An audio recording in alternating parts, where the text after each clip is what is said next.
I'm Cliff Tour, and this is Tales from the Cube, a podcast about working in the call center industry. The good, the bad, the funny, and not so funny about life working in the call center industry. Hello there, thanks for dropping in. This is Tales from the Cube, episode 23010. This episode features a discussion on what an operations manager does in a call center. Yeah, we're going to talk about one of the more important roles that are in the call center industry.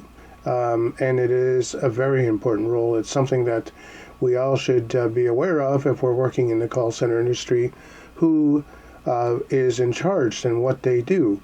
Of course, you know what a team manager is, like a team leader. And we all know what agents do, but what does an operations manager do and how do they lead? It's an important thing to note because you're going to be coming across them in the call center industry. Not all the time, mind you. A lot of times they're quite busy and don't actually interact with the staff, although I would say it's a good idea for OMs to get out there on the floor and talk to people because, after all, it is your floor. You should understand what's going on. You should hear the buzz and know what's going on. I'll get into that a little later in the podcast. But what does an operations manager do, or what is their role in a call center?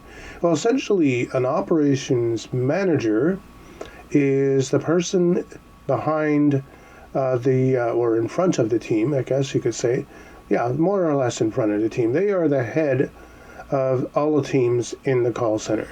Now, there might be a number of levels of operations managers. Like in our center, we have 3 of them on our campaign. So there's one that's leading the other 2, and then the other 2 lead all the teams. There's splitting of what responsibilities are between different groups. So there's one head, and then there's 2 junior operations managers that we have in our center. And there's a good reason behind it. It's because it's a very heavy campaign. So essentially, the higher OM will look at everything from a bird's eye view as far as what's going on in the call center. So they're looking at things like systems. They're looking at how quality is being managed. They're looking at what's happening with staffing levels. Like, do we have enough people in the seats? They're also engaged in communications with the upper management, the people who might actually be higher than them, including what's known as a site lead or call center director. They're talking to them about what's happening in the center and managing the financial budgets and so on and so forth.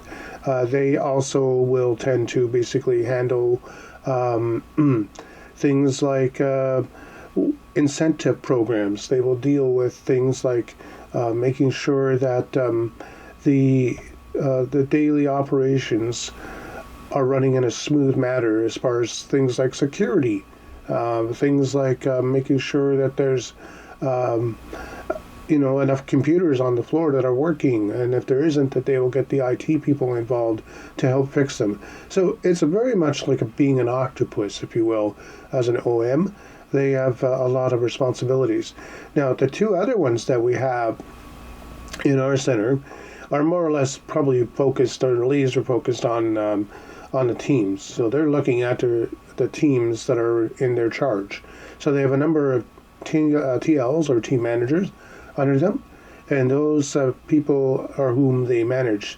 They do some of the same things as the more senior operations manager might be doing, but they're also getting a little more granular with team management. Like, what's happening in your team? How are your agents performing? Are they meeting certain statistical elements of their work? Are they handling the quality piece okay? Are they handling the customers very effectively? And what kind of efficiencies can we get from those particular people? So they're doing all that stuff, and they're making sure that all of that is in line with what the senior operations manager has been given as a task to do in the call center from the call center director or call center manager that's over them. The kind of person that you really want to have in that particular role should be somebody who is very detail oriented, has a good sense of the the structure of what a call center is, like how it's built, all the things that are built into it, phone systems, CRM systems, quality systems, budgets. They should understand how the math works. You got to know your math. If you don't know your math, there's a problem here. How to handle and manage people, because a lot of call center OMs will actually sit in their office and pretty much just tap away on their computers and look at the stats. If you really are not focusing in on what's going on your call center floor, you got a problem. And I'm going to dive into this right here and right now. There are some operations managers I've met. They're excellent people-oriented individuals. They have a sense of knowing that they have to come out on the floor, they have to listen to the staff, hear the concerns, what's going on in the teams, what's happening, where the interactions are going right and wrong, and also even within the team itself, like the makeups of the team's okay? Are the members in the team getting along with each other? And the manager, are there HR issues? Is there a problem that we need to deal with here? What kind of stresses are being felt by the members of the team? So an OM really should be out there looking and listening, putting their ear to the ground, if you will, and hearing what's going on within the floor. If they don't do this, they risk basically alienating their staff and basically becoming pretty much pariahs. I've actually met some call center staff at all levels, but in particular OMs, who I really just think, why are you in this job? What are you doing? Great, you're good at managing numbers, you're good at managing systems, you're excellent at handling the budgets, but boy, as a person who has to deal with people, you absolutely suck, because you're just not listening to your floor. I think that's one of the more important things, more key elements, if you will, of today's operations managers, being able to engage with your staff and talk to the people that are under you, your team leads and your center staff, your agents, your front line. I'm always going to say this in every podcast. The front line is the most important, next to the customer, individual that you'll want to basically focus on. You want to make sure as an OM that your staff have all the tools they need. So their CRM should work. Their computers should work. They should make sure, OMs should make sure that the budget is set so that these people get paid. We're not doing this for fun, by the way. I'm not there to have fun for the most part. I'm there to do a job. Although I will say creating a fun environment and a work environment is very, very important today. You want to make sure that the center itself is a good, healthy place to work in. And having a little bit of fun, there's nothing wrong with that. In fact, I would strongly encourage that if you're going to be an OM, you may want to make sure that you're leveraging that, the work versus the play in a call center. It's important.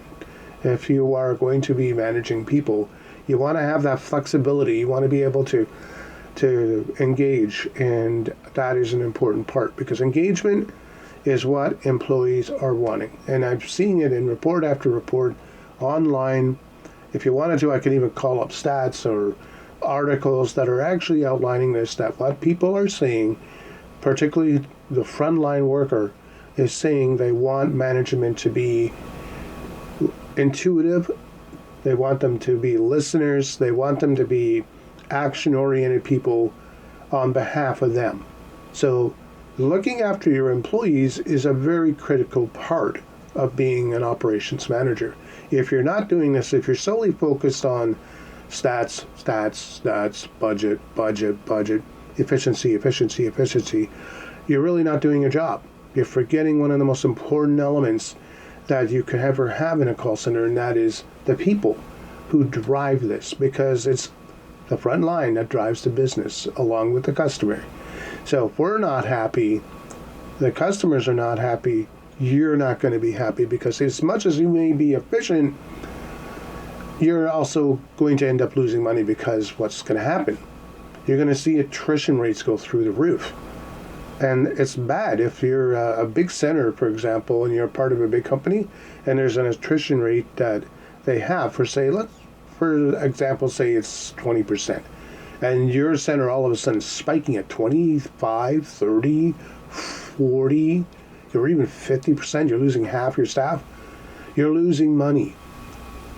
You're losing money, because the bottom line is now you have to retrain new staff and bring them in. And it's just, you're just not making money for that center. And what will happen is eventually the upper management, the VPs, the directors who are really high up in the company are going to say, well, this call center doesn't work. We're going to shut that down because they're not making us money.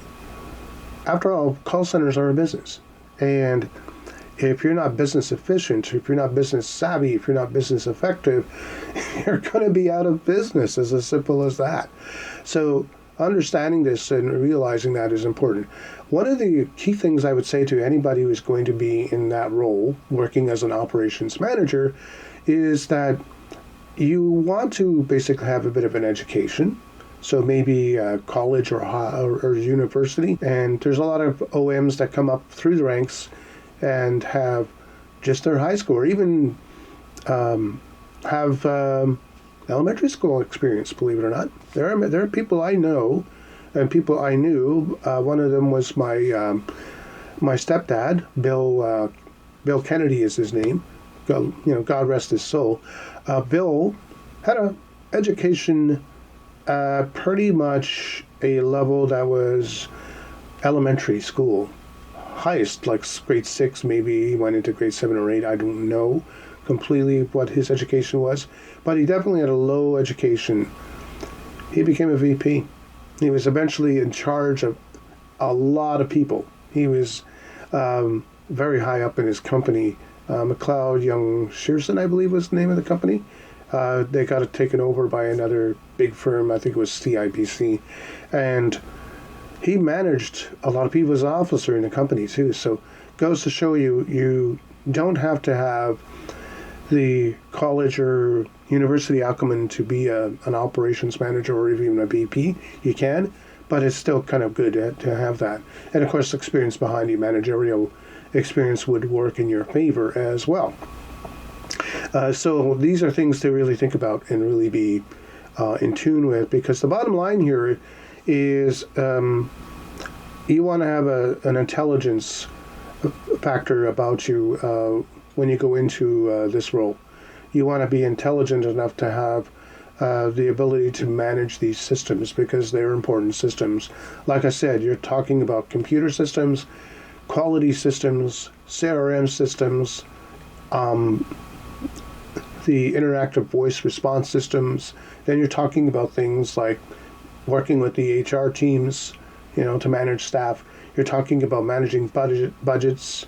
You're talking about a lot of things in your day as an operations manager. And then you need to be that kind of person that goes out onto the floor, interacts with their team leads and the advisors or telemarketers or telefundraisers or whomever it is that you're managing, and you need to find out what's going on.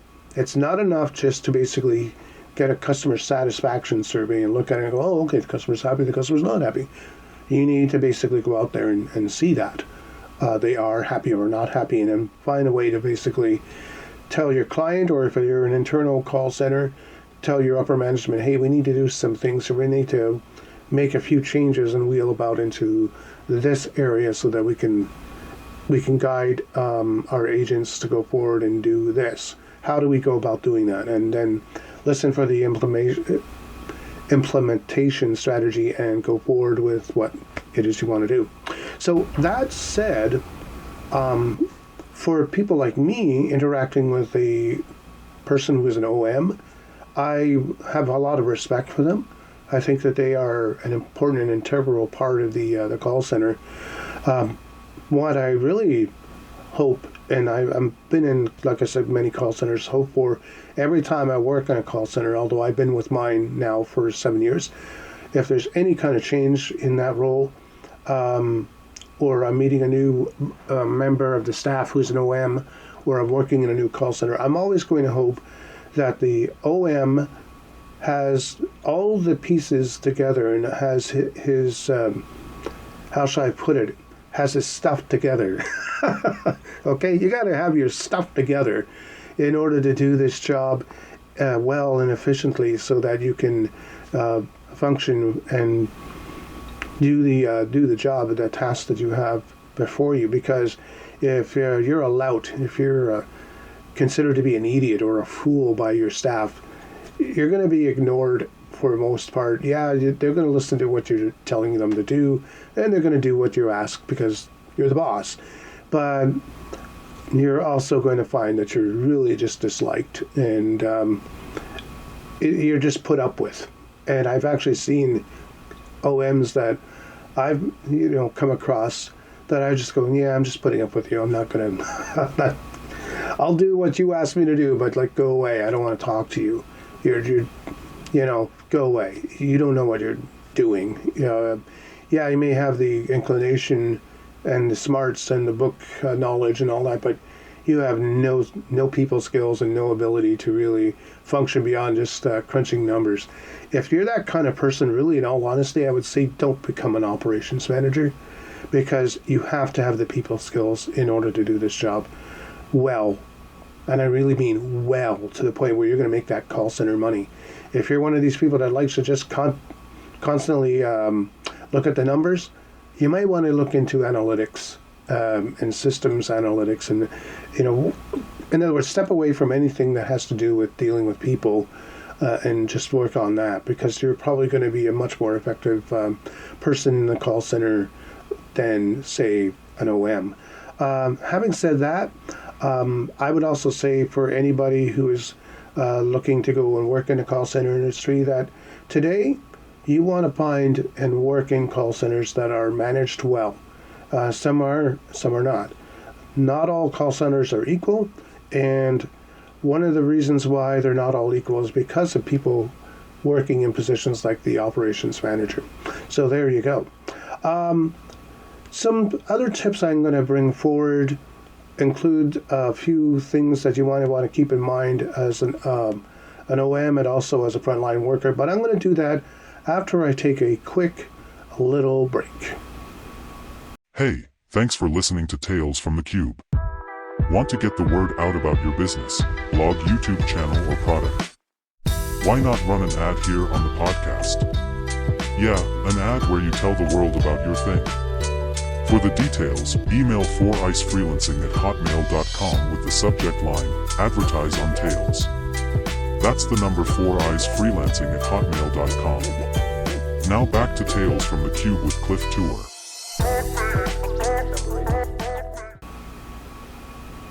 All right, we're back.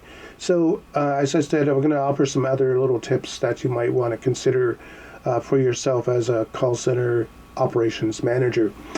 Make sure that you know who your managers are under you, your team leaders. Get to know them, get to actually interact with them, and even do something like getting a group lunch set up so that you can sit down and talk with them. And don't just talk about the stats in the call center as a whole. You want to make sure that you're talking to them about them. Get to know them, get to understand who they are, appreciate who they are and their likes and dislikes. For example, in my team, my boss is a sports fan, a big-time sports fan and a weather fan. So because I know that, I can sort of engage with him on those topics. As an OM, I would want to know one or two different things that my staff, managers in particular, are interested in. What are their hobbies? What do they like? It's not always about talking about efficiency and stuff like that. Find out a little bit about them, understand who they are, and appreciate that. And the same thing for some of the agents. Now, you're not going to be able to know everything about all your agents. You might have, 300 or 400 staff under your belt here. But knowing a couple agents, getting to know them, and actually engaging with them, and partnering with a number of them will actually influence the rest of the staff. If you do that in a positive manner, you're probably going to find that your image as the operations manager, no matter what level you are of one, is going to be much more effective, better. It's just going to be a lot better for you if you do that. So try that. Engage with them. Also, make sure that you recognize success. What really is going to help is having a fun moment, a fun time in your call center on a regular basis, at least once a month. Recognize the things like birthdays or, achievements of the team through a lunch or even a whole center. Like, hey guys, you met this stat. Sure, we're a little behind on some of these other things, but look what you did here. We're going to celebrate that. Take initiative and do that kind of thing, and you'll find that you're gaining more and more collaboration from your staff. And I think by doing all of that stuff, you're gonna help. Also, be an advocate for your team leaders, even to the upper management. So yes, sometimes you do need to push back a little bit and say, no, I think my team would benefit from doing this. No, I don't think this policy is right for the center. Here's why. You want to be a bit of a leader here and stand up and say, hey, look, I understand why you're thinking about doing this. I understand this policy, but I don't think it really works well in our center. And I don't think it will work well if it's, company-wide implemented. Here's why. Now, in the end, you might not get what you want, but if you stand up and start saying what you think might work better for the call center, upper management may recognize that and look at you and say, you know what, you got some good ideas here, let's implement them. So that's kind of an important thing to do. And even when you might have a bad month or 2 or 3, now if you're having a really bad streak, a couple of months, you want to do something big in the call center as an OM. You want to celebrate the fact that, hey, you know what, we're glad you're here at work. We're struggling a little bit, but we're here and we're working and we're a team.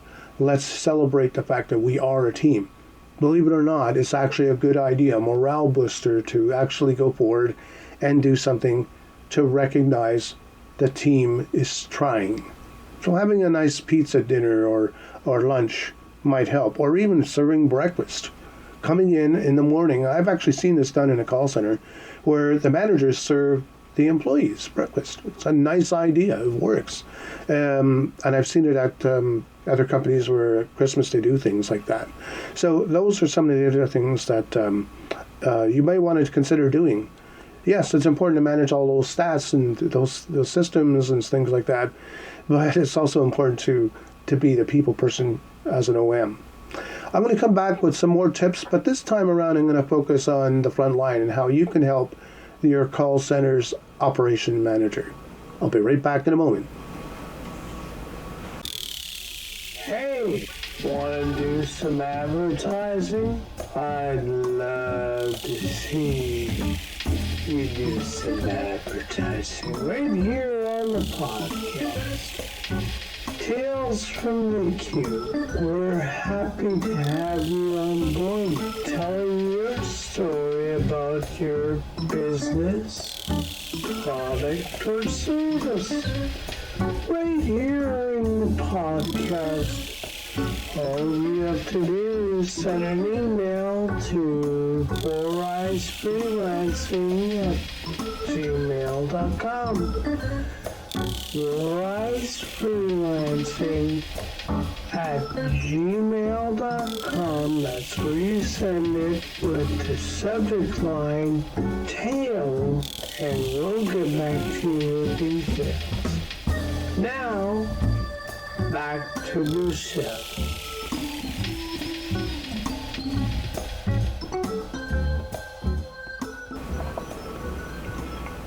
Okay, so lastly here, I want to talk about how you as a frontline worker can help your OM.